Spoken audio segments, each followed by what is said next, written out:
think it's good that so many undocumented immigrants that are not violent, that pay their taxes, are getting deported? Do you think it's good that all these government workers are losing their jobs, so many of them that happen to be veterans? Do you think it's good that the biggest tax breaks for the top 1% are going to thrive the economy? Do you think that's good for the economy?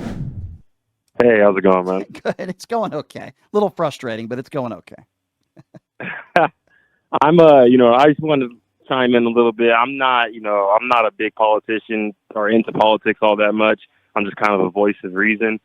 And I think that, everything you're saying about Donald Trump that's been proven, 100% true, whatever, his court document and all that. Right. But at the same time, you made a statement that what has Biden been charged with, that doesn't always mean somebody's innocent, right? Just because he's gotten away with it. But John, what it does mean is something was proven in a court of law, and I think there is some credibility to that, as opposed to somebody just making allegations that haven't been proven.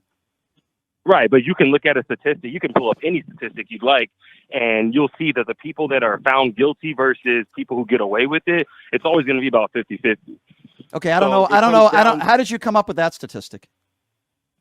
Look up the murder. Look up the murder charge. What murder? How many murders go? Look up how many murders go unsolved. So Donald Trump hasn't been accused or convicted or charged with murder, and neither does Joe Biden. No, it's a general. It's just a general. Okay, so we're talking about Donald Trump versus Joe Biden, and maybe you could tell me some credible things that people have said about Joe Biden that may or may not have been proven. I'm trying to stick to facts, John, with respect. And the fact of the matter is that Donald Trump was proven in a court of law that he was found liable for sexual abuse. So it's an issue of sexual abuse. That's completely different, right? Let's talk about politics though, because personal lives, who knows? Politicians have secrets everywhere, so we can't sit here and because of what's been exposed versus what hasn't. That's all speculative. Okay, I'm not speculating. Hold on. I'm not speculating, and while I agree with you that the economy is very important, and I'm happy to have that conversation with you, I'm not speculating when I say Donald Trump is a liable sexual abuser. I'm not speculating when a jury of his peers found that he was liable for sexual abuse. I'm not speculating when I say 25 women have made claims, allegedly, not proven in a courtroom, but 25 women have claimed that he is that he raped them or were victims of sexual abuse. So let's get to the economy. Do you think being in that position doesn't put a target on your back, though? A lot of these. Okay, so let's. Everybody out here is just So let's not ill-willed. Sure, fair point. So let's talk about that for a moment. Are you claiming because when Donald Trump got into politics, he was a target? Is that? I'm assuming that's the point you're making. Is that fair? I'm saying regardless, his stature, his status. So Mark Cuban. Mark Cuban is a billionaire, a self-made billionaire. Can you name me one woman that accused Mark Cuban of sexual abuse? I'm sure if you look deep enough into it, there's somebody out there. No, there's not. And Mark Cuban has never been found liable for sexual abuse. By the way, Donald Trump, his own ex-wife accused him of rape in a court deposition before he ever ran for office. So I think that's a very poor excuse. There's a lot of rich people in this country, and I can tell you a lot of those rich people were not on Jeffrey Epstein's flight log. A lot of those rich people Epstein didn't call their best friends. So with respect, sir, I disagree with you. But you mentioned the economy, and I'm happy, John, to have that conversation with you. What has Donald Trump done positively for the economy in the last 7 weeks? Hey, that's okay. Like, let's be real, man. It's been 7 weeks. Okay, you can't even buy a property without, gotcha. You know what I mean? Nope. Okay, fair enough. How do you expect the economy to change? Okay, so let's talk about Donald Trump the first 4 years in his first administration. When Donald Trump left office, the unemployment rate was higher than when he took office. There were people that were locked up in their rooms. 3,000 to 5,000 people lost their jobs, and we had one of the lowest unemployment rates in the history of this nation. Oh, yeah, he also got us $8.2 trillion in debt, more than any other living president in our lifetime. That's a 4-year window. What would you say to that 4-year window when we talk about the economy, sir? I say that the economy was 100% stronger at the end of his term than in the beginning. At the end of his term, the entire country was shut down. At the end of his term, unemployment rate was the worst it's been in the history of this country in my lifetime. At the end of his term, we were all locked up in our rooms and the country was shut down and we were losing 3,000 to 5,000 people a day. How could you make the case that the economy was thriving at the end of his term when the entire country was shut down? The entire world was shut down. So well, how is that at all fault of Donald Trump? You just said the economy was thriving when he left office. You're the one making the argument, not me. You're the guy who just said that. You have to defend it. Keep COVID out of the economy. That has nothing to do with the economy. So hold on. Let me just get this right from this gentleman. John, I'm trying to be respectful to you, but it's going to be very hard when you make a statement like that. John, a MAGA supporter, which is fine, just said COVID has nothing to do with the economy. John, did I just get you right? Did you just say COVID has nothing, no direct correlation to the economy? Is that what you just said? That's exactly what I said. Okay, so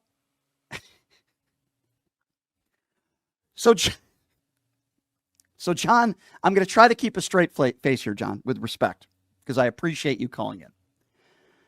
You're saying when the country is locked down and we're losing 3,000 to 5,000 people a day from COVID, businesses are being shut down, and you don't think any of that has any direct correlation to our economy? What was Donald Trump supposed to do personally? Stop. That is a different question. You said the economy was thriving when Donald Trump left office. I proved to you that it wasn't based on the numbers. And obviously COVID had a lot to do with that. And you just said COVID has nothing to do with the economy, which is an asinine thing to say, with all due respect, sir. I don't blame, and to answer your question now, I don't blame Donald Trump for COVID. I blame him for the handling of COVID. 15 cases down to 0. It's going to be gone by Easter. Talking about disinfectant. Using COVID press conferences as political rallies attacking Joe Biden. Sir, you seem like a nice guy. To say that COVID doesn't affect our economy, would you like to retract that statement? I will give you the opportunity. It affected the economy all over the world, in every country. Look, this is what I'll do. COVID affected the economy to the fullest extent. Thank you. Now, where the economy was at prior to COVID, that's what you would have to really base it off. Okay, so let's talk about that. I think that's very fair, John, and I appreciate you correcting the record with what you said. I do appreciate that. So, John, before COVID hit, the unemployment numbers were higher than when Joe Biden left office. Now, if you don't believe me, you can look at the Department of Labor and you can look that up for yourself. So with that being the case, would you give Joe Biden a little bit of credit for that? You can look that up, by the way, if you don't believe me. I work very hard to not try to make things up.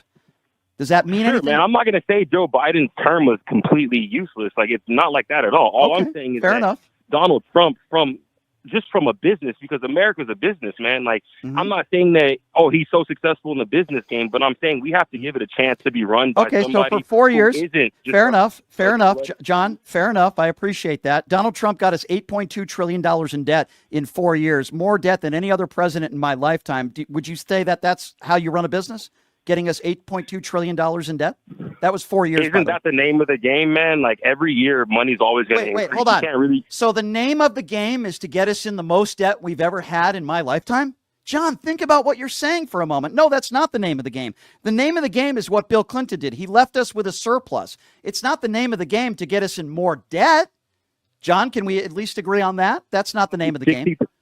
Houses also cost $60,000 when Bill Clinton left office, so it's completely irrelevant.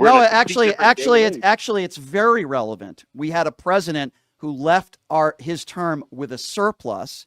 We had a president in Donald Trump who got us $8.2 trillion in debt. Obama didn't do that. Joe Biden didn't do that. Donald Trump got us in more debt than any living president. How could you say that's not relevant? You're saying he's this great businessman, which also I completely disagree with you on.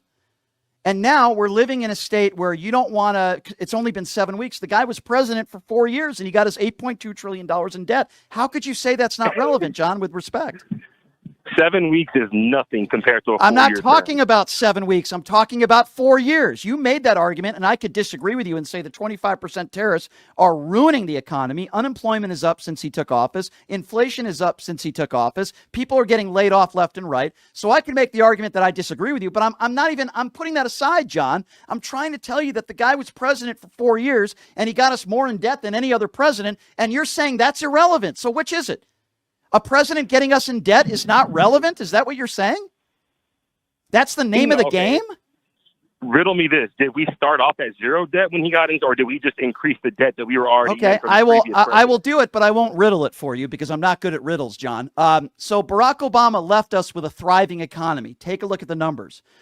I'll riddle you that Bill Clinton left us with a surplus. George W. Bush got us in an ill-advised war and ruined the economy based on every standard and every number. Barack Obama in 8 years turned the economy around, left Donald Trump with a thriving economy. At the end of Trump's administration, where you said the economy was thriving, which is unbelievably and factually inaccurate, Joe Biden had to pick up the pieces. We had the lowest unemployment rate we had in 50 years. We had the CHIPS and Science Act. We had the bipartisan infrastructure bill. We had bipartisan gun legislation that was passed, the most in decades. By the way, Donald Trump said he would pass that bipartisan infrastructure bill. He wasn't able to do so. We had insulin capped at $35 for Plan A and Plan D, where millions of more Americans were getting their insulin capped at $35. Donald Trump just signed an executive order not allowing those millions of Americans to get their insulin capped at $35. We have a 4-year window. Forget about the first 7 weeks. We have a 4-year window where I've proven to you that Donald Trump taked our economy. The handling of COVID was an F minus.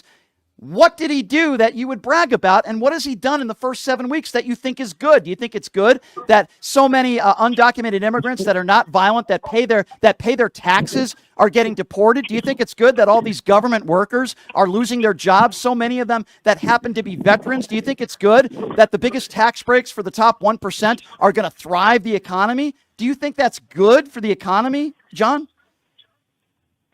I don't. I really don't. You know what? We finally got somewhere, John, and I appreciate your honesty, my friend.